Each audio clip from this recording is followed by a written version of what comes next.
ప్రభువును రక్షకుడైన యేసుక్రీస్తు నామంలో మీ అందరికీ నా వందనాలు. యెషయా గ్రంథము 54వ అధ్యాయము 17వ వచనాన్ని ఒక్కమారు మీరు చదివినట్లయితే అక్కడ ఈ విధంగా రాయబడిందండి.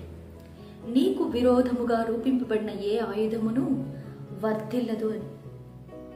ఒకమారు గమనించండి, ఆయుధములు రూపించబడతాయి, కానీ రూపించబడిన ఏ ఆయుధము కూడా నీకు విరోధముగా వర్ధిల్లదు.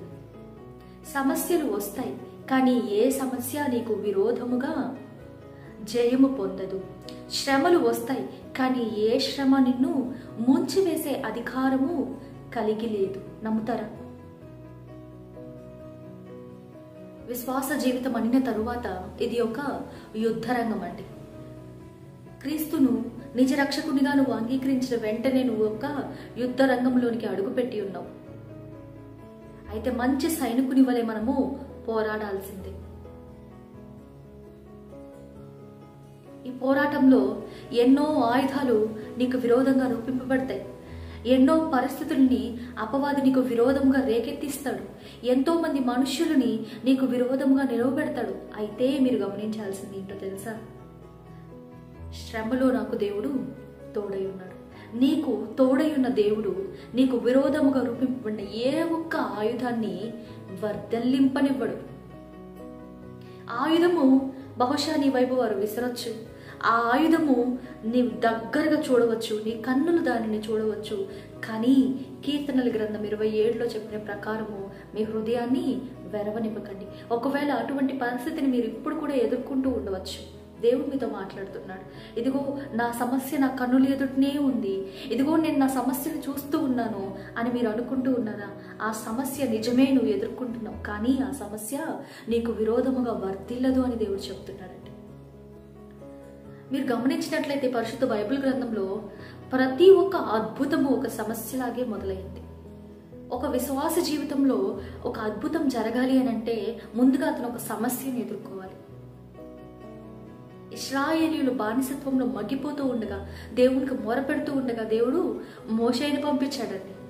మోషే వారిని ఐగుప్తు యొక్క చెరలో నుంచి నడిపించుకొని తీసుకొని వస్తూ ఉన్నప్పుడు వాళ్ళు చాలా హ్యాపీగా ఉన్నారు, సంతోషంగా ఉన్నారు. బానిసత్వపు కాడి నుంచి దేవుడు నన్ను తప్పించి నడిపించుకొని వస్తున్నాడు స్వతంత్రునిగా అని హృదయంలో ఎంతో సంతోషముతో వారు కుటుంబం అంతా కలిసి సంతోషంగా కుటుంబాలుగా కనాను దేశం వైపు నడుస్తూ ఉన్నప్పుడు 3 దినముల ప్రయాణమునకు తరువాత ఎర్ర సముద్రం దగ్గరికి వచ్చి వాళ్ళు ఆగిపోయారండి. ఇక ముందు వెళ్ళే మార్గము లేదు.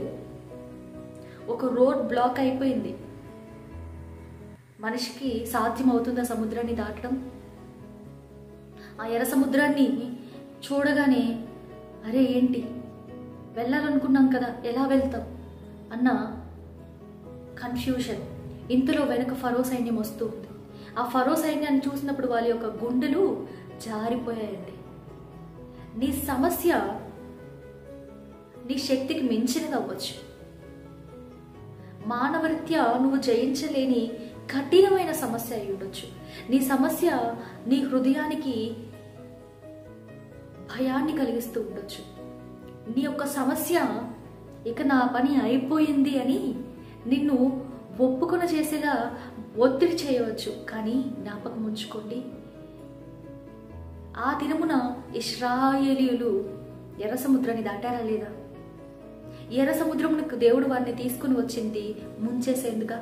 వారి మాటల ప్రకారము ఐగుప్తులో సమాధులు లేవని చెప్పి ఇక్కడ వారిని చంపించేందుకు దేవుడు అక్కడ దాకా నడిపించాడా? కాదు కదా. ఇక్కడ వరకు నిన్ను నడిపించిన దేవుడు ఇక ముందుకు కూడా నడిపించగల సమర్థుడు. అయితే ఆ విశ్వాసాన్ని మీరు కలిగి ఉన్నారా? ఏ సమస్యను చూసి మీరు భయపడుతూ ఉన్నారు? నిజమే, ఇశ్రాయేలీయులకి ఒక్కసారిగా సముద్రం చూసినప్పుడు వారి యొక్క హృదయము అల్లకల్లోలం అయిపోయి ఉండొచ్చు. వారి యొక్క విశ్వాసము తగ్గిపోయి ఉండొచ్చు. వారికి తెలియదు, ఎవరికి కూడా, మనిషి ఏ ఒక్కరికి కూడా సముద్రం యొక్క లోతు ఎంత ఉంటుంది, వెడల్పు ఎంత ఉంటుంది, ఏ విధంగా దాటాలి, ఇది ఏమీ అర్థం కాదు. కేవలము సృష్టికర్తకి మాత్రమే సృష్టి గురించి తెలుస్తుంది. అయితే ఆ సృష్టికర్త నీకు తోడుగా ఉన్నప్పుడు భయం ఎందుకంటే? ఏ సమస్యను చూసి ఇది నా వల్ల కాదు అని మీరు భయపడుతున్నావో ఆ సమస్యని నీకు అనుకూలంగా మార్చిపోయి ఒక అద్భుతంగా దేవుడు మార్చిపోతున్నాడండి. మోషేతో చెప్పాడు దేవుడు, ఎందుకు నాకు మొరపెడుతున్నావు? నీ యొక్క చెయ్యి చాపు సముద్రం వైపు, దాన్ని అవి 2 పాయలుగా నేను చేస్తాను అన్నాడండి దేవుడు. ఆరిన నేల మీద ఇశ్రాయేలీలు నడిచారు. ఏ భయమును వారు కలిగి ఉన్నారో ఆ భయము నడిచిన తరువాత, ఆ అద్భుతం వారి జీవితంలో చూసిన తర్వాత ఏం జరిగిందండి? అది వారి యొక్క నోట సంతోష కీర్తనలుగా మారింది, వారి యొక్క హృదయములో విశ్వాసముగా మారింది. వారు ఎవరెవరినైతే శత్రువులుగా అనుకుంటున్నారో వారి యొక్క శత్రువుల నుంచి సంపూర్ణంగా వారికి విడుదల అనేది దొరికింది. దేవుడి యొక్క నామము చుట్టుపక్కల ఎవరెవరి దేశస్థులైతే ఆ యొక్క సమాచారాన్ని విన్నారో, ఏ విధంగా రాహాబు ఎరికో స్త్రీ చెప్తూ ఉందో ఇశ్రాయేలీయులకి, మీ దేవుడు ఏ విధంగా ఎర్ర సముద్రంను 2 పాయలు చేసి నడిపించాడో, మేము అది విన్నప్పుడు మా యొక్క గుండెలు జారిపోయాయి, మేము చాలా ధైర్యపడ్డాము అని. మనుష్యులందరికీ దేవుడు నీతో ఉన్నాడు అని తెలియపరిచేందుకు నీ సమస్యని దేవుడు ఉంచి ఉండొచ్చు, అనుమతించి ఉండొచ్చు. అంత మాత్రమే కాదు, నీ జనరేషన్స్ ఒక సాక్ష్యముగా ఈ యొక్క సమస్యని దేవుడు పెట్టి ఉండొచ్చండి.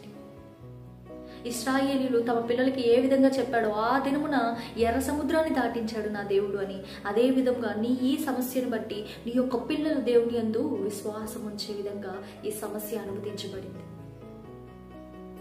యెహోషాపాతు రాజు లెక్కలేనంత ఇసుక అంత విస్తారముగా సిరియా సైన్యము తన మీద వస్తున్నప్పుడు దేవునికి ప్రార్థించాడట, అయ్యా నాకు దిక్కు తోచడం లేదయ్యా, నా వల్ల కాదు, నా బలము సరిపోదు, నాకు సహాయకుడు నువ్వు మాత్రమే.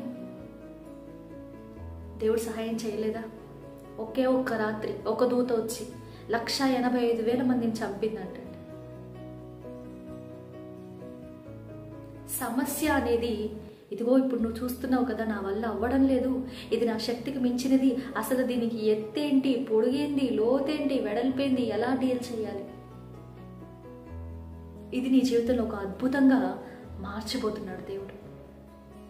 ఇర్మియా గ్రంథంలో చెప్పబడినట్టు నీ చుట్టూ ఒక అగ్ని ప్రాకారం, అగ్ని వలయం ఉందంటండి. ఇశ్రాయేలీయులను తాకిన వారు నా కనుగుడ్డును తాకిన వంటి వాడు అని దేవుడు అన్నాడండి. ఇదే రీతిగా ఇదిగో దేవుని యందు విశ్వసించిన నిన్ను గురించి దేవుడు చెప్తున్నాడు, నీ దేవుడు కునుకడు, నిద్రపోడు.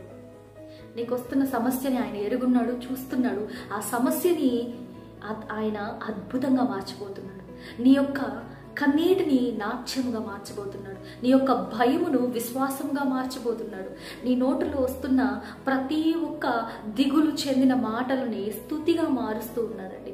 దావీదు గారు సమస్యను ఎదుర్కొంటున్న ప్రతిసారి చెప్తూ ఉంటాడు, అయ్యా నా రక్షణకర్తవగు దేవా నువ్వే అయ్యా నాకు సహాయకుడివి, నా ప్రాణాన్ని ఆదరించేవాడివి నువ్వేనయ్యా అని ఆయన చెప్తూ ఉంటాడు. అనేకమైన వేదనల నుండి ఆయన నన్ను విడిపించి ఉన్నాడు, విడిపింపక మునుపే ఆయన ఎరిగి ఉన్నాడు, ఆయన నన్ను విడిపిస్తాడు అని దేవాని యొక్క నామాన్ని నేను స్తుతిస్తాను, నేను నీకు కృతజ్ఞతాస్తుతులు చెల్లిస్తాను అని రాయబడి ఉందండి. అదే రీతిగా సమస్యను చూసినప్పుడు వెంటనే మన యొక్క నోటి నుంచి స్తుతి కీర్తనలు రావాలి. దేవా నేను సమస్యను ఎదుర్కొంటున్నాను, ఇదిగో ఈ సమస్య యేసు నామంలో నేను ఎదుర్కొంటున్నాను, నాకు తెలుసు ఇది నా శక్తి వల్ల కాదు, కానీ నాలో ఉన్న నీకు సమస్తము సాధ్యమే. ఎప్పుడైతే మన యాటిట్యూడ్ అనేది చేంజ్ అవుతుందో, సమస్యను మనం ఏ విధంగా చూస్తామో దానిని బట్టి మన యొక్క జీవితము మారుతుంది. భయపడకండి, బాధపడకండి, దేవుడు మిమ్మల్ని లేవనెత్తాడు. దేవుడి వాక్యాన్ని దీవించునుగాక. Praise the lord.